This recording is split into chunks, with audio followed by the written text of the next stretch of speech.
The Bruce Trail has its own app available on iOS. There are many features in the app, but this video will demonstrate specifically the parking feature that's coming up next.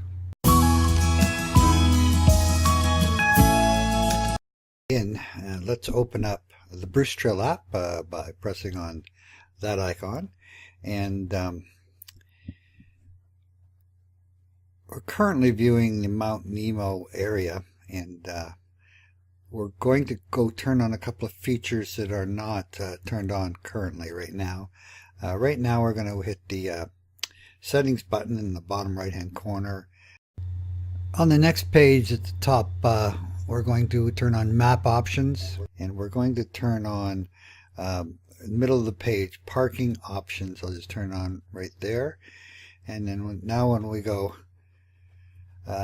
back to the map, we see here right in the middle of the page a big P, which represents the parking lot. I'm going to open it up now by just pressing on the P. Here we go now, and it says, well, that's a parking lot. If you press on that list, it'll give you some information about the type of parking lot that is. This is when it happens to be operated by the Conservation Authority. It has a capacity of 60 cars. I think it's more than that right now. But a little description there: Mount Nemo Conservation Area. Enter from Guelph Line at Calling Road.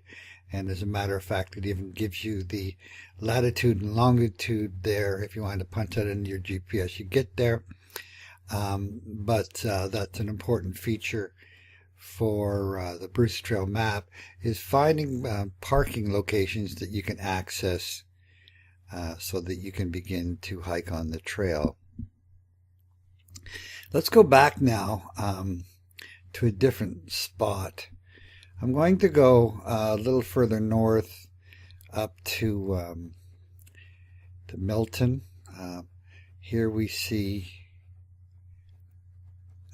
this is the Kelso lake area. You can see the lake actually in the middle right hand side. We can see parking lot locations. Up at the top left hand corner, there's two parking locations. I've been there, and I can tell you that you wouldn't see them unless you knew they were there. We're going to press on the second of the two, open up the description for that parking lot. It's saying at this location there's no fee, but there's only capacity for 7 cars. And the description reads, parking lot on 6th line, providing access to the Hilton Falls side trail. Specifically, the main trail isn't really there. It's at a different location. But all the side trails lead to the main trails, don't they? So that's just an idea of a couple of different parking lot types, and how you can use the Bruce Trail app to find these locations. Very useful.